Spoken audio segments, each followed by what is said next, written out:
When I woke up that morning, I had no idea what that day would have in store. I had no idea that I would be leaving civilization.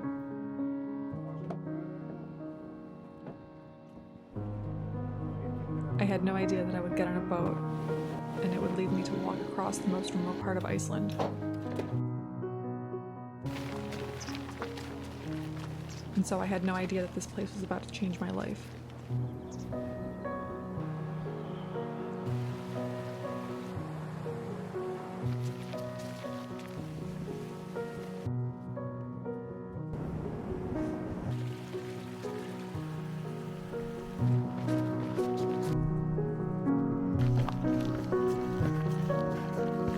We are walking today from Hornstrandir to Hlodavik. It is about a 7.5 mile hike.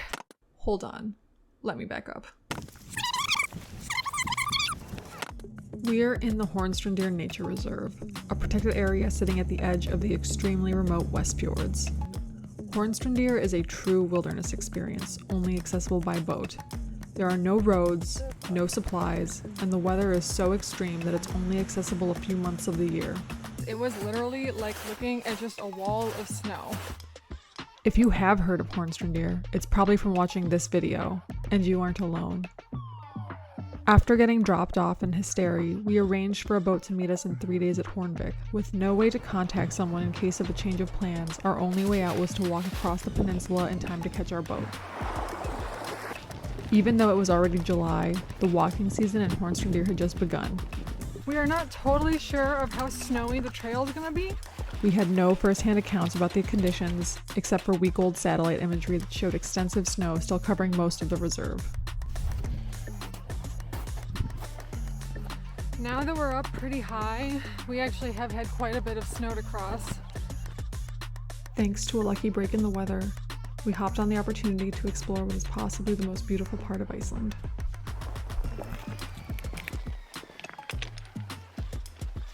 We just made it over the pass, which means we are done climbing for the day.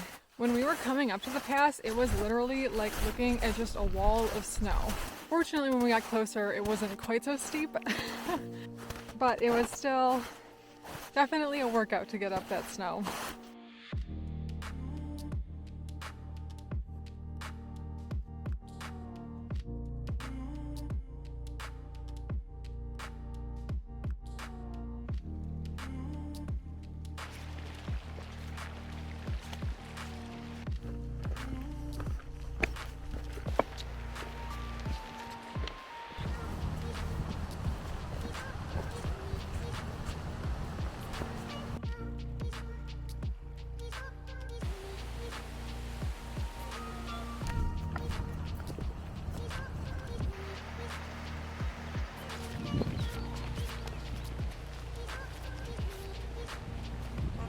We're just now approaching the shore at Hlodavik.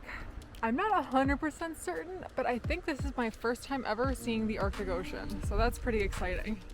There's just something about this place, it's so beautiful. The northern coast of Iceland does in fact hit the Arctic Ocean. The Arctic is the smallest and the shallowest, but also the coldest of the world's oceans. This fact means the weather in Hornstrandir can be extremely volatile. We've pulled up at camp. The weather has really changed, so I guess that is Iceland for you. The light clouds have now sunk below the tops of the mountains, and so it's this inverted cloud fog sort of situation. It's quite beautiful.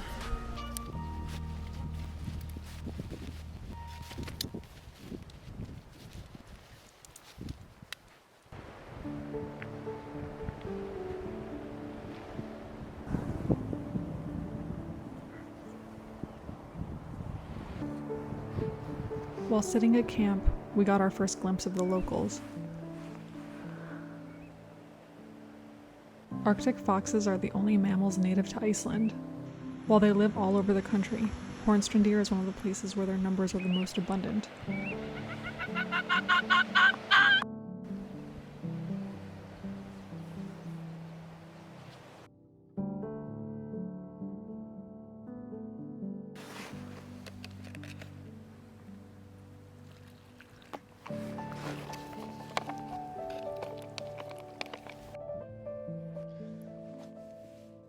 The fog really rolled in while we were having dinner. It was just like astounding how quickly it went from like semi-visibility to just dense fog. I really hope we get more clear weather tomorrow. I'm really glad that we saw the foxes on the beach. That was really special. All right, good night.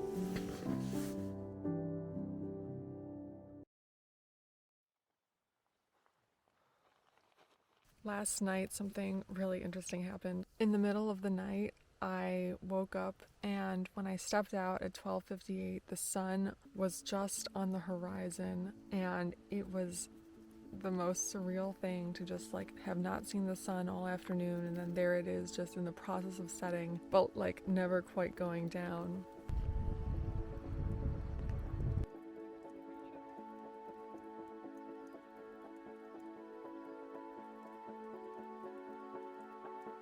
It's a little bit windy today, but hopefully you can hear me. We pushed out of camp just before 10, and since then we've been walking along the beach pretty much. We're about to come across an old fishing cabin that's now a summer vacation rental. What an idyllic spot. But right behind it we can see what we have to climb.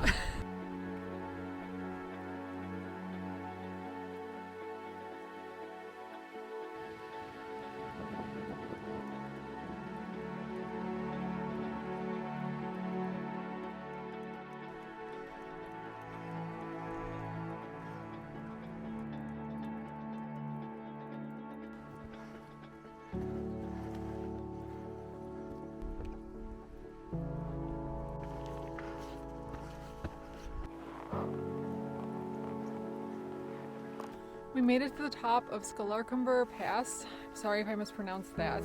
Actually, the pass only opened yesterday. It wasn't that snowy, which is surprising, but when we were talking to a ranger, apparently the reason it was closed is because they saw cracks in the earth and were worried about a landslide. They sent a helicopter in to make sure the cracks weren't going to cause any structural damage to the trail while people were hiking up. They decided it was okay. Whether it is or isn't, we're at the top now, so we don't have to worry about it anymore.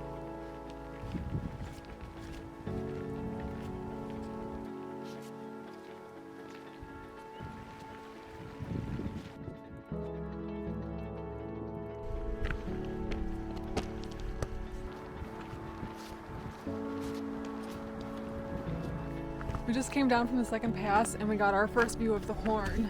It is unbelievably striking. I know I was complaining about the fog earlier, but actually just watching the fog roll in off the ocean in front of the Horn, it adds this level of moodiness and drama.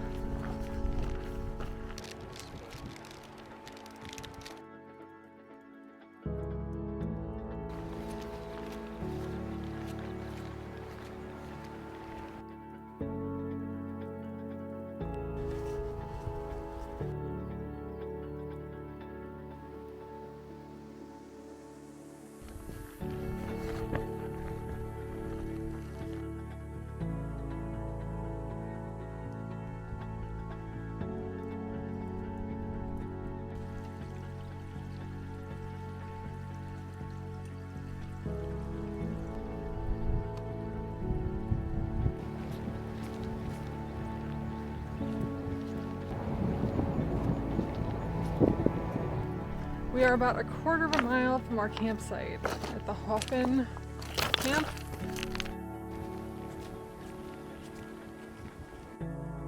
We pulled into camp just ahead of the fog.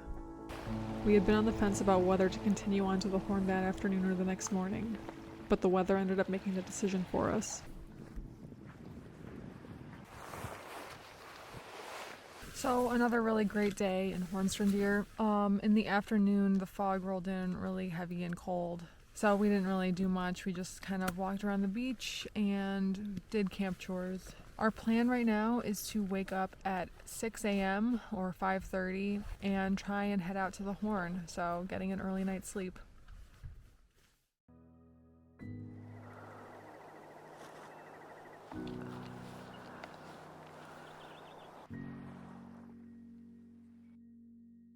It's 6 a.m. It's still extremely foggy, but we're gonna head out to the Horn and see if we can see anything. Our boat is at 2:30 p.m. We only have about 6 hours to go out and back. We'll see how far we can go.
Okay, so first of all, thank you so much for watching. I really appreciate it. If you made it to this part of the video, I'm going to assume it's because you want to know how you can also do this hike in Hornstrandir. Well, don't worry, I took notes, so I'll let you know everything that I wish I knew before I went. I think I gave a pretty good overview about what Hornstrandir is at the beginning of my video, but just to summarize, it is a peninsula in the far north of the Westfjords in Iceland. It's extremely remote. The only way to get there is with boat. It's particularly well known for the dramatic cliffs and the glacially carved valleys. Some other fun facts, it is located 5 kilometers south of the Arctic Circle, and the hiking season is considered to be June 15th to August 15th. Okay, so how the heck do you get to Hornstrandir? So first things first, you're gonna need to get to Iceland. That is the main town in the Westfjords. You have 2 options for getting to Iceland. Either you can drive, it's approximately a 6-hour drive from Keflavik International Airport, or you can do what we did, which is take the 45-minute flight from the Reykjavik airport into Ísafjörður. I highly recommend taking the flight. It was extremely affordable. I think it was about $70 or $80 a ticket. It was an extremely short flight with a really exciting landing, and on top of all of that, domestic flights in Iceland are nothing like flights anywhere else in the world. There is no security. You pretty much just show up like 20 minutes before your flight, check your bags, get on the plane, no problems. You're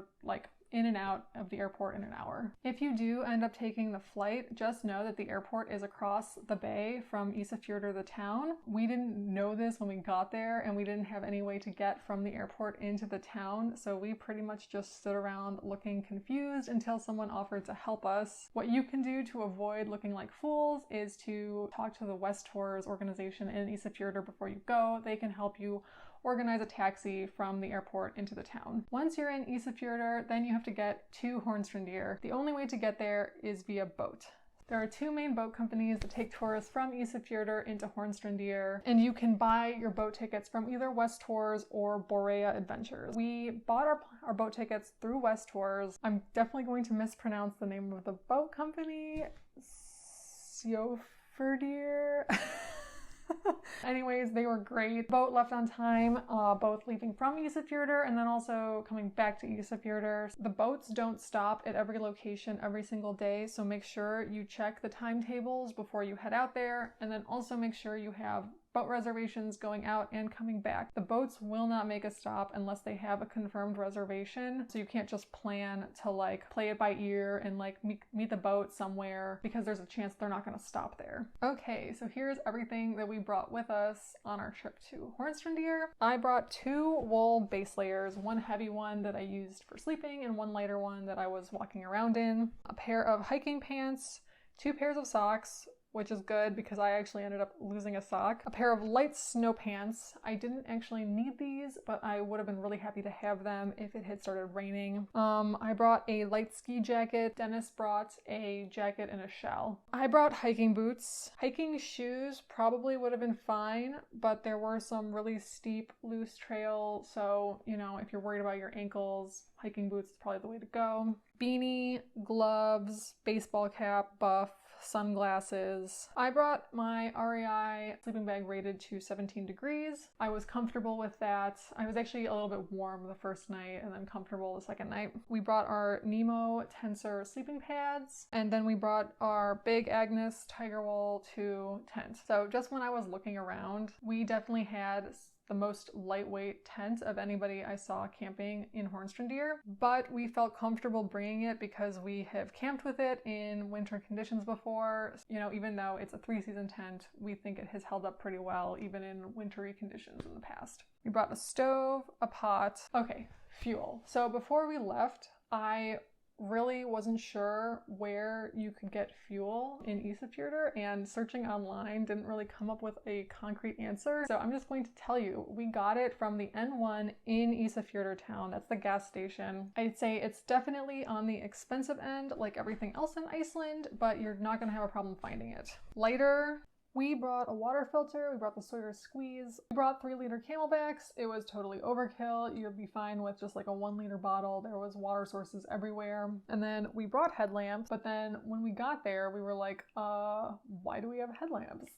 It is daylight all the time, especially during early season, so headlamps are functionally unnecessary. In case anyone is interested, the camera gear I brought, I shoot with the Fuji X-T30. I was using the 23mm f2 lens. I brought the Peak Design travel tripod and the DJI Pocket 2. Unfortunately, you may have noticed the last sort of vlog was in the morning on day 3. That's because we had a river crossing. We were told that the water was going to go approximately mid-thigh deep. It ended up being waist deep. I had the DJI in the side pocket of my bag and it got swamped, and unfortunately, if you know anything about these DJI devices, they are super not waterproof. So the device died.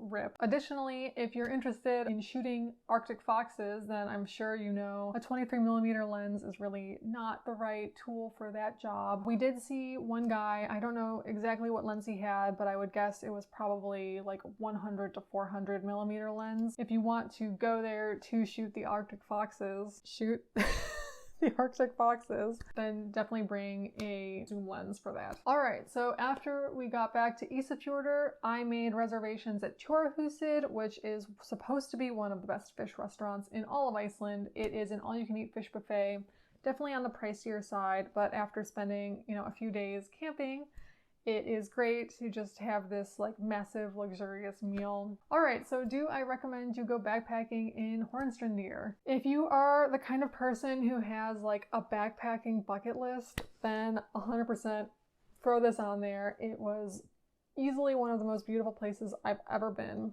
Now, with that said, if you have literally never been backpacking before, I don't think this is a great place to get started. Like I said, Hornstrandir is 5 kilometers south of the Arctic Circle. Definitely not the kind of place where you want to be testing the limits of your gear or your fitness. Also, we went for 3 days, and I think that was a mistake also. I think this is really a trip for someone who has more time and more flexibility in their planning. Not to dissuade you from going, I just think if you are going to go all the way to Hornstrandir, you really want to sort of give it the time and space that such a beautiful place deserves. Yeah, and then also this is a new format for me where I talk about how you can make these trips happen after the video is over.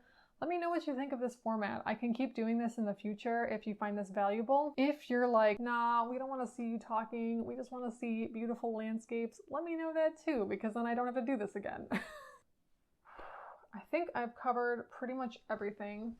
If you want to do a trip in Iceland that's a little more low-key, then definitely check out my Lagavegur video. It is probably Iceland's most famous backpacking trip, and it goes through the highlands, and it's hut to hut, so you can carry way less stuff. It's, I think, a much easier trip to sort of plan into a short Iceland trip than Hornstrandir. All right, well, I think that is everything. If you ever have any questions about this, don't hesitate to just ask me directly. You can either write a question in the comments or DM me on Instagram. I'm pretty responsive, except for, I guess, when I am out in the backcountry and don't have service. Thanks for watching, and I'll see you in the next one.